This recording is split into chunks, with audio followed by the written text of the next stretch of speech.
Welcome to Corks Conversation with Yasmin Angoe. I'm so excited to talk with her. You know how excited I am, Christie.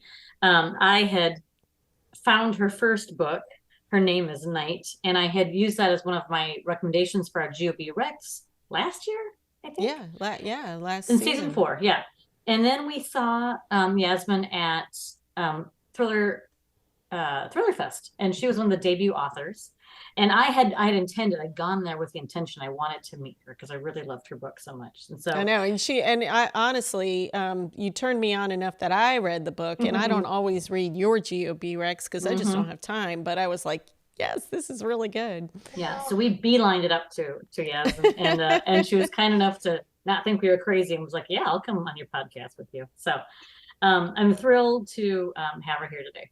Yeah. And since then, we've seen her again at Sleuth Fest, Yes. where we started our jean jacket trend that two out of three have to remember. And then we did it at BoucherCon too, so it was good to see her in those places. And so we just knew today was going to be a fun chat. Yeah, yeah. So we are just so excited. So let me tell everybody a little bit about Yasmin if they have not heard of her yet and her work. I'm really excited to share this. She is the Anthony nominated author of the critically acclaimed thrillers Her Name is Night and They Come at Night of the Nena Knight series. Here's the latest. I'm holding it up if you're watching us on YouTube. She has gorgeous covers. I'll grab the other one, but there it's behind you. Yeah, I don't need to. She has gorgeous covers. I want to talk to her about that. But Yasmin is a first generation Ghanaian American, and in 2020 was a recipient of the Eleanor Taylor Bland Award for Emerging Writers of Color from Sisters of Crime, which is really a prestigious and wonderful award. Her books were an Amazon Best Book of the Month for Mystery Thriller and Suspense and an editor's pick. Her work has received numerous recognitions, was on a billboard in Times Square. How fun Ooh. that must have been. I can't even imagine. She's had Library Journal starred reviews. She has appeared in the New York Times Book Review, Oprah Daily, Pop Sugar, Nerd Daily, the Washington Independent Review of Books, The Guardian. I could go on, but I just want to get to talking to Yasmin. But what's really exciting too is that you'll be able to see, we hope, the Nena Knight series. It's been options for TV and currently in development, as it should be. Um, Here is a really great New York Times book review quote that I think sums things up really well. There's nothing ho hum about Nena Knight, the killer at the heart of Yasmin Angoe's They Come at Night. In one blistering action scene after another, we get to see how good Nena is at what she does. Yasmin is an educator, long time educator. She has a lovely family of 6 that live in South Carolina. Yasmin, thanks for joining us today. Oh, thank you for having me. Thank you. Oh, Yes. yay, I'm Yay, we're excited. here. We're We've been here. talking about this for a long time. Yes. I And really have. before we even get started, let's point out we are all enjoying some wine. And Oh, we even though are. Yasmin is not a typical wine drinker, she's got a lovely pink Moscato. Matching her pink shirt. Yes. We like to Yes. match our clothes to our wine. Today my lips Yeah. match my wine. I've got a Zinfandel. What do you have, Christy? I have a Pinot Grigio. What is it? Matching my eyes, my Yes, hair? I don't yes, know. sure. It's kind of like a cross between my skin and my eyes. There you So go. greenish white, right? But but it's tasty. Well, Oh, good. Let's say cheers to Yasmin and Nena cheers. Knight. Cheers. Hey, cheers. Thank you. Okay, so let's get started. And I Hmm. first want to, we've touched on a little bit about her books, but let me give a little more information. So the main character is Nena Knight, and it's Knight for those of you just listening, and that's in the title of the books too. So that's kind of a play on words, night night. Yeah. And so anyway, she's a dangerous assassin, and she, has just an incredible backstory, and we learn all about that in book 1, and then she goes on to continue her. She works for a the tribe, okay, which is like a business syndicate Mhm. in Africa, and it's promoting African business, I guess, and Unity. and yeah. Mhm. But, of course, along those lines, of course, there have to be bad guys assassinated. And so, Sorry. so who better to do it than Nena? And so Mhm. she's sort of like a superhero in that way. I mean, she's just very, very good at what she does, and it's on an international stage. So you can see why we definitely want to see this in a like movie or TV Yes. show, because this is just ripe for it, and it's got this badass woman character, that we just love. So anyway, I don't want to give any more away, but tell you it's action packed, and there's all kinds of intrigue, and there could be, there might be inside jobs going on. We gotta get to the bottom of it. And in this book, it's so fun too, because she does go to Africa, so we get to see a little bit of that on in a present day kind of environment. So anyway, my first question is along the lines of talking about Nena and how she's this badass female character. Mhm. And we think of her as like a hero, of the story, or even a superhero. But even though she's really an assassin, which is not what you would think. And so you've been quoted as saying in this story, there are no heroes. And so let's talk a little bit about that and what you meant by that. Yeah, so that's something that Nena says to someone in the story, when the person is like, "What do you think you are now, a hero?" Because you're saving the day, and she's just like, in this story, which is my play on it's a story, but then it's also, she's saying it's a story, but she's saying, in this story there are no heroes, because she knows that she does bad things in taking lives, even though she takes lives of select people. These are people who are bad in their own right, but she knows that that's not something that can be considered heroic. And she doesn't find herself to be a hero. She just thinks that she's doing her job and doing what she has to do to protect the people that she cares about. And this organization, the tribe, or the African Tribal Council, which is like their full name, she's protecting their interests and the people of the African diaspora. So she doesn't think that anybody is a hero. She just thinks that they're going to be some, better people and some worse people, and I fall in there. So yeah, that's how she kind of felt. It feels about it. Like she's on the spectrum, and that helps her to live with herself or something. Yeah, she just like, well, she just accepts, it is what it is. That's basically what, Nena, and she, through the experiences that she's had, she's kind of developed that these things happen. I can't, think about why good things happen to, or bad things happen to good people and stuff like that. So life is what it is. And not everyone, people aren't heroes. And even people who you think, might be heroes, everyone has the good and the bad to them. And I think that's basically what all of her stories are, that she's an assassin, but she does good. She has a heart, she cares, and she's very, very loyal to those people who also, are loyal to her. She's very vulnerable, even though she can take you down with like blades and things like that. She's very vulnerable. So there are so many like layers to people and everyone. And that's the thing that I always want to explore in all of the stories. So there are no heroes and there are no, villains, not entirely, and that's the point that she was trying to make. Right. And she seems very, there are times when you can see that she is conflicted. She's straight and has it, but then something will lead her to question it. And so, there's always that battle. I'm curious where Nena came from, first of all, because I love the idea of an assassin is just fun, right? But an assassin who's incredibly dedicated to her family, which is just an awesome dichotomy. Right. And then, not only is she this really cool, intense role, and then also this very tender person, fiercely loyal. She has this incredible backstory, and you bring so much from her Ghanaian childhood and present day dedication. And I was just so curious where she came from, because I read an interview that you had done that you didn't, previous books weren't like thrillers and espionage and this kind of genre. And so I was like, I just was like, where did the epicenter of this woman come from?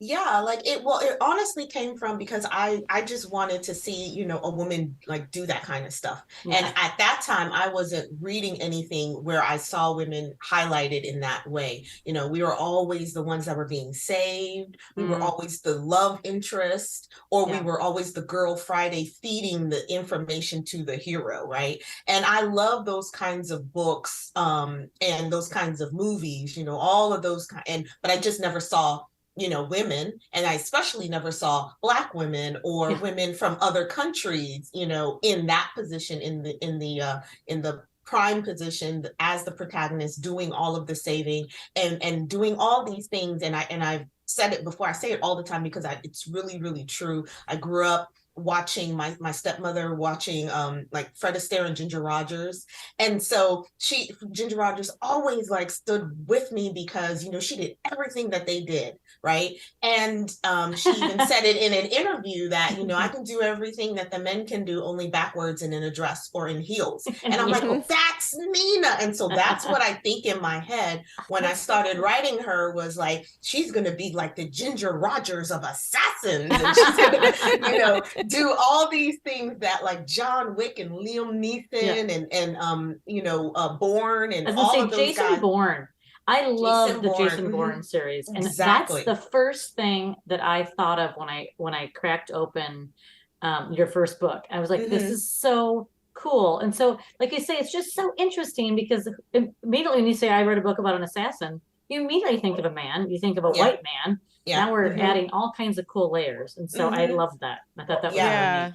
Yeah. So I just wanted to really write, a book that I would devour, because I love books that have, that highlight women and they're doing these things when they're lawyers, when they're whatever, cops, any of those things that you typically don't see them in or haven't. Now there's more to it, like, more of them are coming out. But at that time when I was reading, there weren't. So I just, wrote her so that I could be excited about, someone who looks like me doing all these like really crazy, wonderful things, not leaping from buildings, because she has common sense and she's not going to fly off of a helicopter, like she's Hunt, right, in Mission Impossible. She's going to be like, now wait a minute, that don't make sense. Okay, right. See, I love that because her voice is sarcastic at the best times. Like she's just got this great kind of dry wit to her that is just also put in there. So you have this super intense book. I mean, honestly, the book, it's not even just the action scenes. The whole thing is just intense. It's like, because that's what I was going ride. with earlier when I was like saying about the backstory, because I feel like that just makes us really, really understand her and also, want to root for her because, she has been through so much, even though, we're like, okay, why am I rooting for her to kill somebody? Well, because, she needs to. Okay. Yeah. But I'm wondering, as you've written the second book now and probably the third, how hard is it to filter in that backstory without just going through the same thing as the first one, but giving each new reader enough to root for her? How hard did you find that, and how'd you do it? Right. Well, it's definitely hard, and and it gets harder and harder as each one goes, because most people don't pick it up from like the second or even like in the third. And I definitely, and so that's a conversation that I always have with my developmental editor, because I won't put so much in, and then they'll be like, well, you got to give a little bit of background, and I really think about it, because I'm like, I want to get to the new stuff, and I don't want people to feel like things are being regurgitated. But what I have told myself is, as with, most survivors, and as with anybody who has been through something that has really deeply hurt them and affected them, it never really leaves you. And there's always like something that will trigger you, remind you of that time, recall all of that stuff. And so I think about that when I'm writing any of the subsequent books, because I'm like, okay, this thing can trigger her here and remind her, and that's where it opens it up, where I can bring up that person, that was in the past, that was, triggered by this thing that she just saw right now. And that helps to kind of bring in that backstory and let them remember, let the reader remember what it is that she's been through and why she's where she is right now was because of these things that still, even though she's a work in progress, and after, each book, she's like, everything will be better, or like I'm working towards these things, but there's always these, little hiccups that we have that are just like, wow, like that just brought me right back to that first day again, all over again. Mm-hmm. And so when you say developmental editor, is this somebody through the publisher, or is this somebody that you work with? And is it different every time so that they can... Yeah, so it's through the publisher, and so they have a developmental editor through this long process that kind of just like pass me along. But the first stop for me to publishing a book is with the developmental editor, and like so they'll like work on after I've written everything, and I typically overwrite. So they tell me like 90,000 to 95,000 words, Yasmin, and then I give them like 110 because I put everything in there, and then I say, okay, you can take out, what you think is fluff, because I know that I do that because I want to give more so that we have a little bit more to work with. So the developmental and editor and I, the first two books, it's been the same. This one, we have a new person. So hopefully like everything has kind of vibed together. And I think so. I really like this third one, and where Nena is going with what's going on in her life now, in the position that she's in right now. And her position within the tribe. But yeah, so it's been fun. It's nice hearing what other people think of, where the story can go, and maybe some things that I hadn't thought of, and I can be like, yeah, that makes sense, or no, that's not where I'm trying to go, because that's not really Nena's vibe. And so yeah, it's been a positive experience with both editors. That's really interesting. So the overwriting I'm very curious about, because that sounds torturous, like an extra 10 to 15,000 words. Yeah. But I like, I don't know, like I just start in the story, and then things pop up, because I also don't outline very deeply. If I have to outline, it's because the publisher made me, but everything changes from that synopsis and that those first 3 chapters that they ask for. So I'm writing, and I write whatever I'm feeling at that moment, and things change even for me. And then all of a sudden I realized that, oh my goodness, I'm at 95, and the story still isn't done. Well, I'm just going to finish it. And so I just write it. It turns out, right. And so this book 3 turned out to be, I think it was 110. And I gave it, and we tried to bring it down a little bit, but honestly, especially because it's the third and they say the final of the series, I'm like, well, I just got to give it everything I got. So they got another big one. So it's probably more along the same length as the first one. The second one's a little bit smaller. And then the first one was really thick because, it had that dual timeline. So it was really like 2 books in one. Yeah. And then the third one just has everything all together so that hopefully everyone feels really, really satisfied. But I do leave it a little bit on a cliffhanger, just in case. Just in case there's room for more. I was going to say, I don't know if people are going to want to stop with 3. You might be getting, So letters. one of the things I loved about the first book, and I continue to love about the second book, was how nuanced and layered this character is, right? Mm-hmm. She's not just an assassin.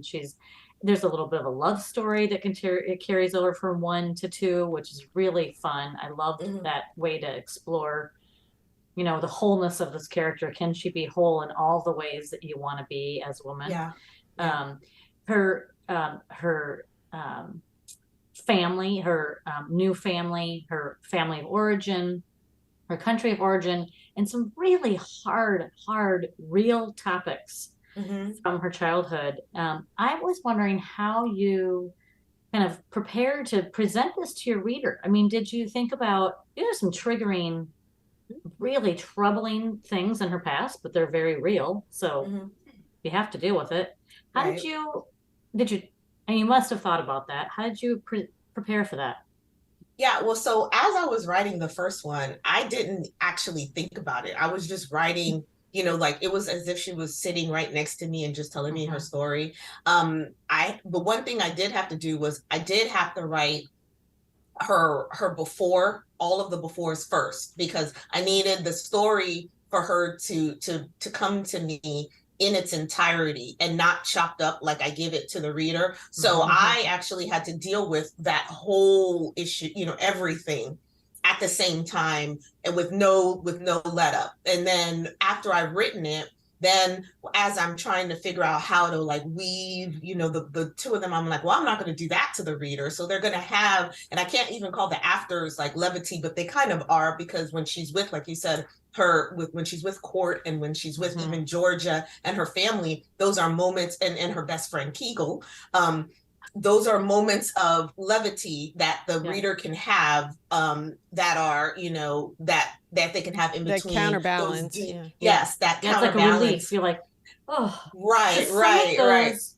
first chapters in the first book, Mm-hmm. I was literally relieved. Like you say, when we're back, and like I was like, okay, because it's like go go go, and then a Yeah, little bit. yeah, And so I love that you wrote her backstory fully and completely first, but I can see yeah. why now that would make sense. Yeah, definitely. And then, I put the warnings in there, even though you can't warn for everything, but everyone has to kind of gauge where they are with their space and everything. But I just Yeah. wanted to tell, the story as truthfully as it came, to me, and as sensitively as I could, in relaying that story. And I wanted it to be something that was very impactful, and made people think, about, the things that are so important, like, loss, and family, and really, reclaiming oneself and one's power, because those were the things, that I was going through during that time. Was, I had lost, I lost my dad, and went through like real life changes, with divorce and stuff. And how do you reclaim your power and your sense of self and who you are once all of these traumatic things have happened to you? And so it came out in, in a story about an assassin. So it could be people I wanted to kill, maybe. Yeah, I think You know what so. I'm saying? But like that, and then finding a new family, here in South Carolina. My kids and I moved here, and we didn't know anybody. Like we totally started from new. So that's where you see that in Nena's story, where she has this found family, these people who reach out and say, be a part of our family. And that's, literally what I had here with, my next door neighbor, who's one of my closest friends. She's like a sister. And she basically came over and was like, hey, we are going to adopt you into our family. And we've, never left since, you know what I mean? So all of those things I wanted to explore in this high octane thriller, story that, she's killing and shooting people. So I wanted to give a little bit of, I guess they're trying to not call it women's fiction anymore, but a little bit of women's fiction with a whole lot of, like action thriller where everybody could find something in it. Oh, yeah. Right. Well, Because you really, even did. though You it's did about, good. yeah, you did. It's about Thank you. some really hard places, but really, it's about where she ends up, the empowerment. That's really what it's about. So And Yes. like I mean, the backstory. Was that. How did you? I mean, was that based on any reality that you had heard or read about, or? No. So with the human trafficking, when I was in the class, well, no, it was right after I left the classroom, but I was working as an instructional coach, and we went to, one of these educational conferences. And at one of these educational conferences, they had a session that was led by survivors of human trafficking, human and sex trafficking. And they were talking about their stories. And I just remember sitting there, and I know people would be like, why are they, speaking at a conference about education, and we're supposed to be talking about lesson plans and stuff.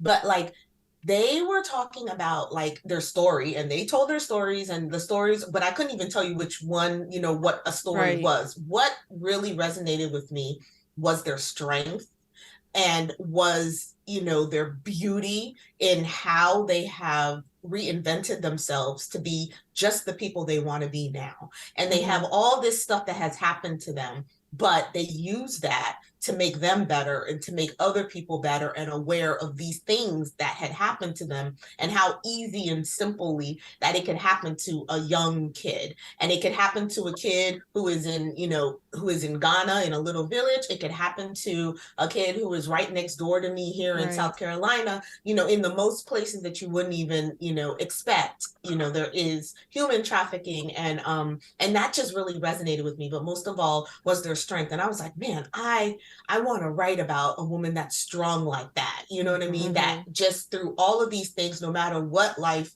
throws at her, she figures out a way to save herself. She figures out a way to survive and take back these things that people have taken from her, all of this. And I just thought that they were just so wonderful. And I wanted to do that for myself too. So that's where, that part of the story came from, was that I wanted to tell a story like that, but I wanted to not showcase, yes, we're going to hear about those bad things that happen, but it's really not about those bad things that happen. It's about how she got past those bad things that happened. Cheers to strong women. All right, strong women. Yes. Okay, so listen, it's midway. Let's take a break from our great conversation. Okay. All right. We like to do a little thing called the question in the bottle, and it might be a question that you get to it at the bottom of a bottle. Okay. All right. So this question is, which is better, shopping online or shopping in store? That's easy. Yeah, I really love shopping online. Yeah, I really love, you know why? Because I love them coming to my door. It's like Christmas every day. I forget what I buy, and I'm like, oh my God, wonderful. You were wearing the most awesome dress when we were at BoucherCon, and you said you got it online. And since then, I came back and I bought clothes online. I'm telling you, I was like, I did not know this was possible, but this is the way to shop. On Amazon, yeah. I was like, what do you mean you don't shop online, especially during the pandemic? I mean, I'm not a shopper, period. So I just never thought like I could get clothes online, because I'm like, oh, that's such work. But then I'm like going, hey, I didn't know how easy it was to send it back. You just go into Whole Foods and be like, here you go. And they know, there's no shipping. You don't have to, there's certain places that do make you, but I go to the, when you go on Amazon, I go to the local whatever.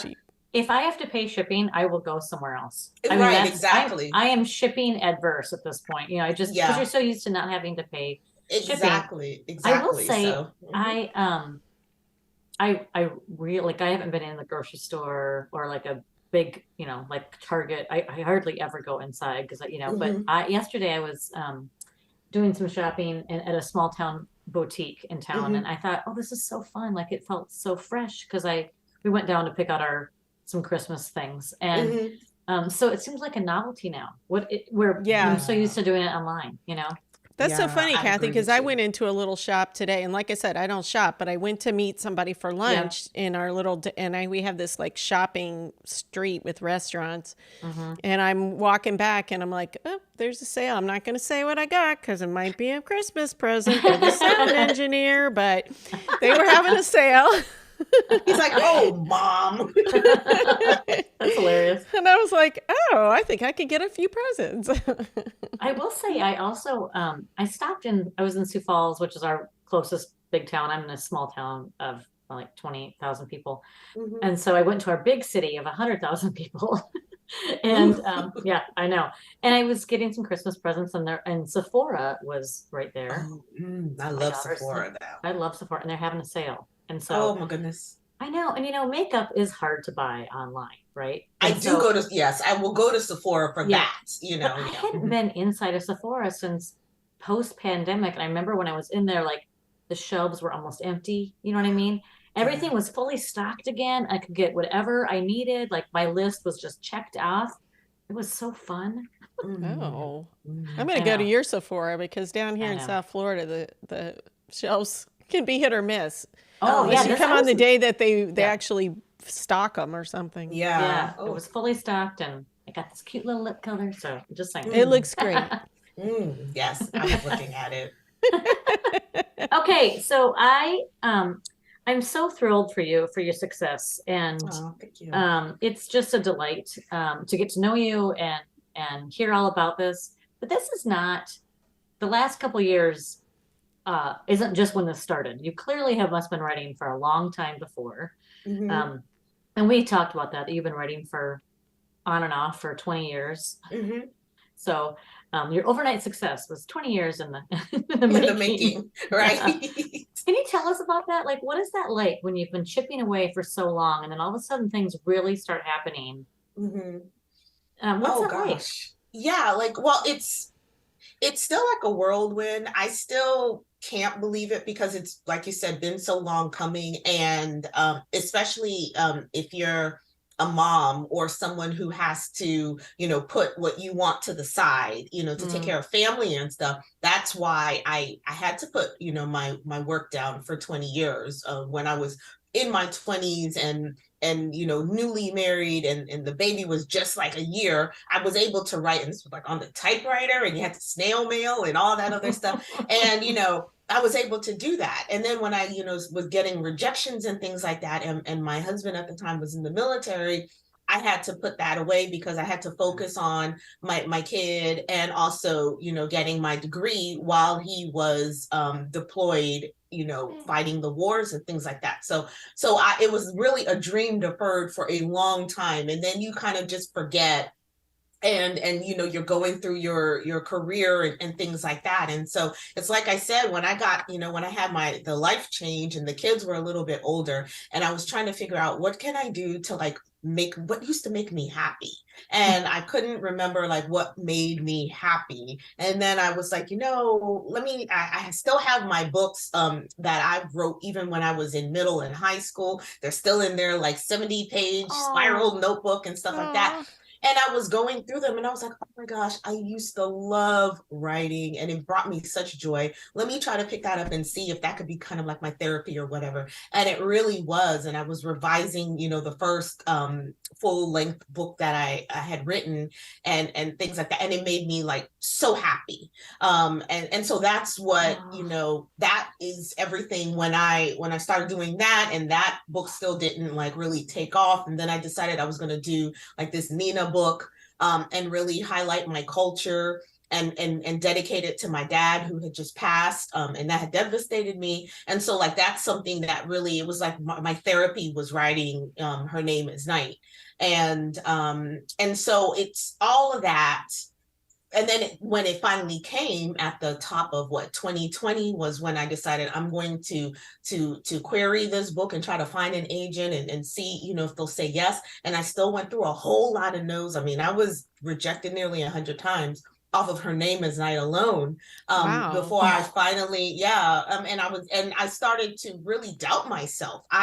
Before Melissa, my agent, emailed me and said she wanted to speak to me. And even before I applied for the Eleanor Taylor Grant Award, I was going to quit. And I said, I'm going to hang up my writing. I'm going to quit because clearly I'm not as good as I thought I was. And this was just, a pipe dream or whatever. And then my friend Kelly Garrett, she was like, hey, here's this award. And I was like, well, I'll apply for it, but it's not like I'm going to win because I don't win anything. Plus I'm going to quit. So what does it matter? And so like, that's what, I applied for it and then I forgot about it because I just knew I wasn't going to win.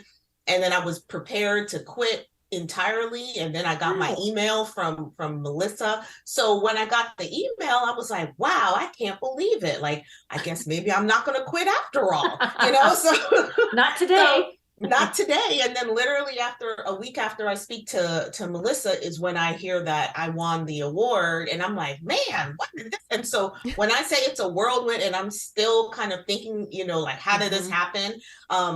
That's why because it's just like, oh my gosh, I can't believe like that happened. And then the deal came quickly. And then the option came like a week. It was just boom, boom, boom, boom, boom. And I didn't get a chance to like really sit and even 2 years out, really sit and like, understand like what just happened here, because it's been over 20 years of nothing and then rejections and then all of a sudden there's acceptance and a lot of acceptance and it's just like a little too much, but not too much. Keep coming. Not too much. Not too much. Buy the books. Buy the books, please. Yeah, keep buying the books. You know, we had a very similar conversation with Wanda Morris. Yep. It's a recently. very good friend of mine. I love her. She is just wonderful. I admire her so much. But we had a similar conversation, and I think I'm fascinated by the idea that you just kept plugging away. You sent it for a few more, queries, a few more.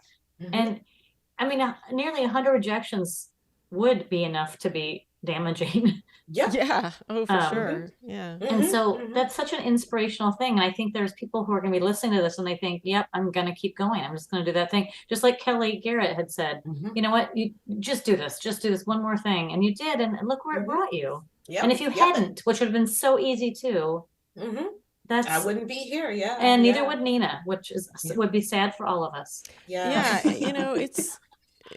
It is a weird world. That's all I can say. Yeah, absolutely. What I want to know is, since during this whirlwind, what's one of the best things about this writing world that you've discovered, and maybe what's the worst thing you discovered?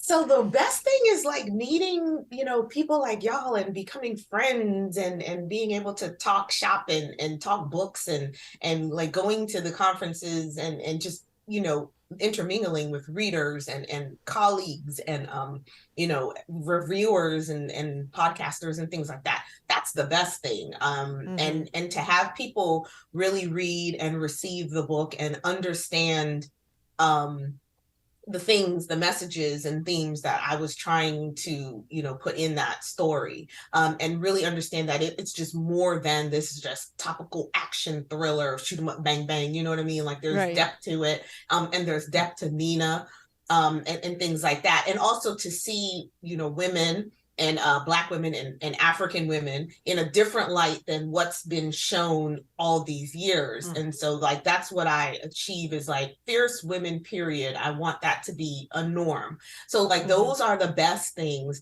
The worst is trying to navigate like, the marketing and the publicity and all of that stuff, because and then be able to write, because that does take away creatively, you know what I mean? And trying to make sure that, people still know the book and all of those things. I don't know. And I guess that's why, like, celebrities have people that do that stuff. Yes. But when you're not a celebrity, I don't have people. I just have me. And so when it's just me, I'm like, oh my gosh, I have to do this writing, but I have to post something, or I have to like, email somebody and say, hey, will you try my book and see if I can get so there's a whole lot of that and a whole lot of trying to get the word out and get your name out there. And it really takes away from the thing. And I guess you hear that from a lot of authors who are just like, I just want to write. But when you're shy, like me and really like someone who just wants to just be quiet, but like, here's my book, just read it. But like, I just want to be quiet. You know what I mean? It's hard. And that's true. A lot of authors, we're introverted type people. And then we're forced to be like, buy it, read it, whatever. Yeah. And, I think whenever you, the business side of, because it's you're running a small business yourself, your authorship is a small business. But that's not what you thought you were going to, you're in this because you wanted to, it was giving you joy, which is so great. But that's just kind of the harsh reality. And I don't like even the marketing side of the podcast really for us. Right. Like it's easy because we're really bad at it. But we're trying. But I love promoting the people we talk to. So that's, I try to focus on that, because it is painful to be like, hi, listen to us and buy your stuff. And it's just, it's a hard thing. It is. So I totally get that. And I think too, the space that it takes in your brain, you're thinking, I should be using this for writing. Like this. So what about this the series adaptation? How is that going? Is that look like it's going to happen? I know that sometimes it can be dragged out forever. And have you gotten any word on it, or? The only word that I have really gotten was that they were hoping that a script would be done by the end of this year. And so I know that it's gone through a lot of iterations.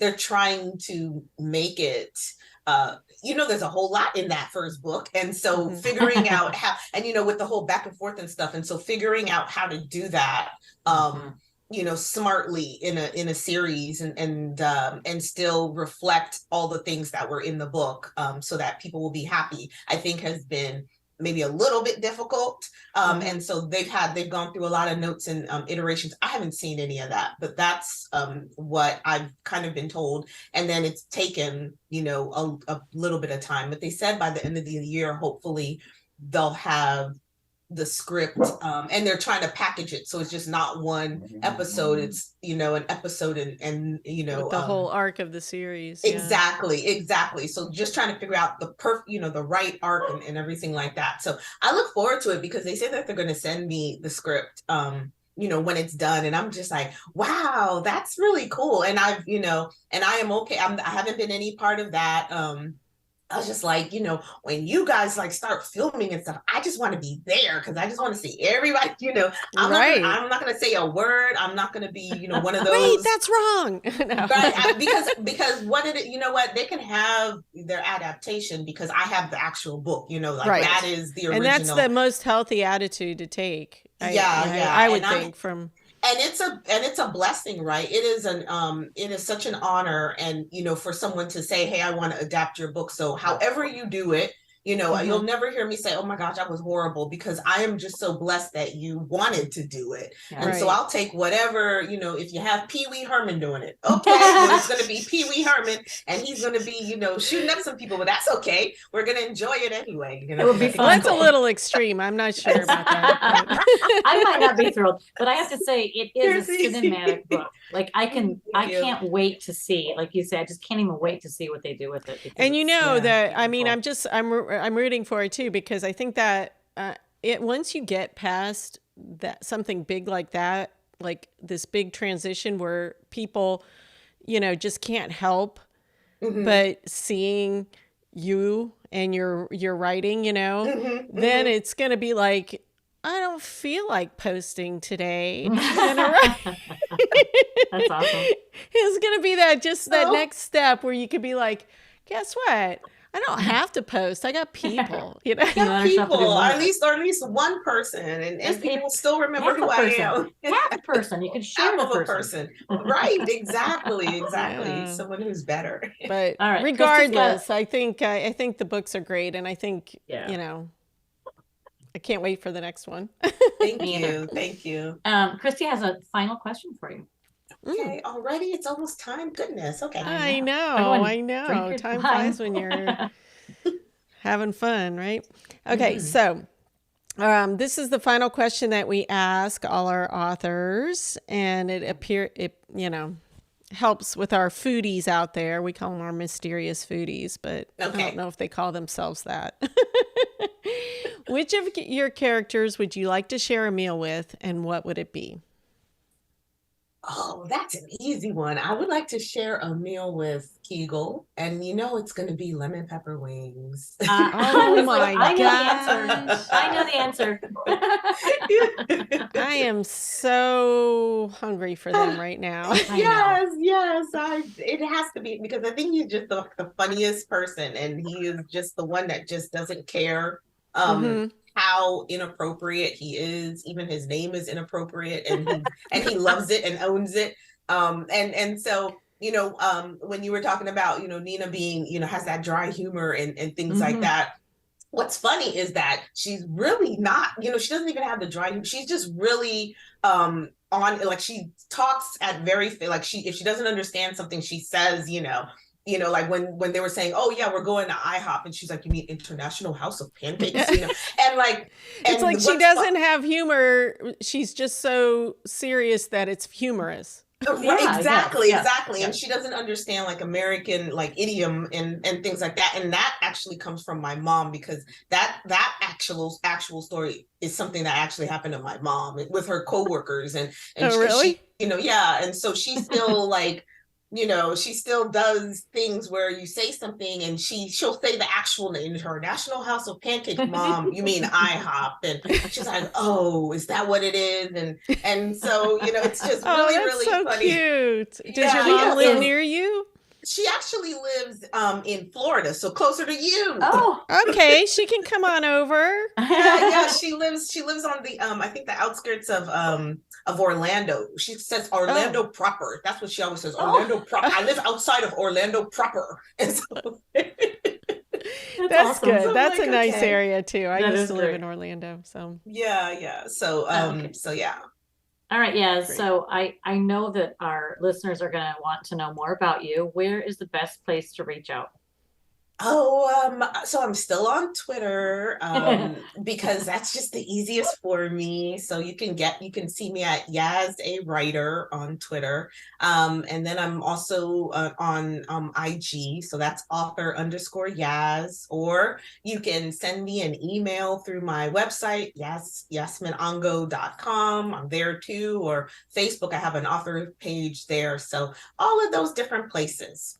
We'll All have right. links. We'll have links. Yeah, we'll put all Yeah. the links on our thing. Yeah, we Well, sure I will. got to Thank tell you, Yasmin, this, of course, I knew it was going to be, but it's been a really fun Yeah. conversation, and we're so glad you could finally join us. Yes, And thank you. I think, we just have to do one final cheers Yes. to your Cheers to success you. and Yes, your great writing. Thank you.